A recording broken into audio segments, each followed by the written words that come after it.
बहुत समय पहले की बात है। सुंदरपुर नाम का एक कस्बा हुआ करता था। वहाँ के लोग सादगी और मेहनत में यकीन रखते थे। उसी कस्बे में मोहन और सोहन नाम के दो दोस्त अपने अपने परिवारों के साथ रहते थे। एक शाम जब मोहन घर लौटा तो उसकी पत्नी सावित्री बोली, जी सुनिए, मुझे कुछ पैसों की जरूरत है। 2 नई साड़ियाँ और एक जोड़ी चूड़ियाँ लेनी है। कितने दिन पुराने कपड़ों में घूमूं? सावित्री, हर बार कोई नई फरमाइश ले आती हो, कभी साड़ी, कभी गहने, कभी कुछ और। मुझे कुछ नहीं पता, इस हफ्ते के भीतर चाहिए। अब कैसे लाते हो ये तुम्हारी चिंता है। उधर सोहन जब दिन भर ठेला लगाकर थका हारा घर पहुंचता तो उसकी पत्नी गीता मुस्कुराते हुए पूछती, आज दिन कैसा रहा? क्या बताऊं गीता, अब लोग मिठाई समोसे में दिलचस्पी ही नहीं दिखाते। धंधा मंदा हो गया है। चिंता मत करो, एक दिन मेहनत का फल जरूर मिलेगा।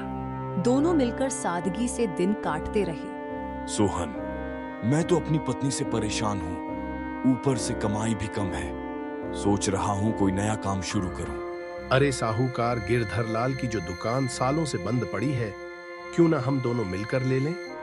तू मिठाई समोसे बनाएगा और मैं हिसाब देख लूंगा। ठीक है, मगर पैसे? मेरे पास तो कुछ नहीं, लेकिन तूने बचा कर रखे हैं ना, उन्हीं से दुकान ले लेते हैं। बाद में मैं तुझे लौटा दूंगा। दोस्ती पर इतना भरोसा तो है ही। दोनों साहूकार गिरधरलाल के पास पहुंचे। ठीक है, वो दुकान तुम्हें दूंगा, दाम लगेगा 50,000। काफी मोल भाव के बाद साहूकार ने दुकान 45,000 में दे दी। अगले दिन सोहन ने अपनी जमा पूंजी दी और दुकान दोनों के नाम हो गई। धीरे धीरे दुकान चल पड़ी, भीड़ बढ़ी और अच्छी कमाई होने लगी। लेकिन जैसे जैसे धंधा बढ़ा, मोहन के मन में लालच पनपने लगा। सोचो, अगर सारी दुकान तुम्हारी होती तो सारे पैसे तुम्हारे पास आते। पर ऐसा होगा कैसे? सोहन पढ़ा लिखा नहीं है, पुराने कागजों पर उसका अंगूठा लगवा लो, दुकान पूरी तुम्हारी हो जाएगी। मोहन ने वैसा ही किया। इसी बीच सोहन की पत्नी गीता गंभीर बीमार हो गई। डॉक्टर ने कहा, इलाज में 1 लाख रुपए लगेंगे। बेबस सोहन मोहन के पास मदद मांगने गया। मोहन ने बेरुखी से कहा, 1 पैसा भी नहीं दूंगा। और सुन, वो दुकान अब सिर्फ मेरी है, तूने खुद अंगूठा लगाया था। सोहन भारी मन से साहूकार गिरधरलाल के पास गया और सब सच बताया।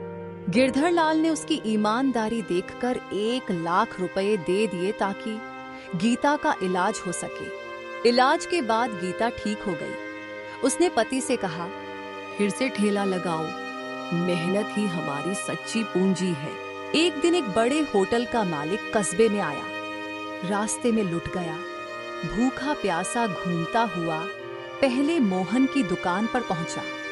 पैसे न होने पर मोहन ने उसे भगा दिया। बेचारा फिर सोहन के ठेले पर पहुंचा। सोहन ने बिना सवाल किए उसे समोसे जलेबी खिला दी। होटल मालिक उसकी ईमानदारी से प्रभावित हुआ और बोला, मुझे अपने होटल के लिए तुम्हारे जैसे इंसान की जरूरत है। आज से तुम मेरे मैनेजर हो। तनख्वाह 20,000 महीना होगी। सोहन और गीता खुशी खुशी शहर चले गए। उधर गिरधरलाल ने कस्बे में फैला दिया कि मोहन ने किस तरह सोहन को धोखा दिया था। धीरे धीरे लोग मोहन की दुकान से मुंह मोड़ने लगे। उसका धंधा ठप हो गया और वह कंगाल हो गया। सोहन की ईमानदारी और मेहनत ने उसे वहां पहुंचा दिया जहां शायद उसने कभी सपने में भी नहीं सोचा था।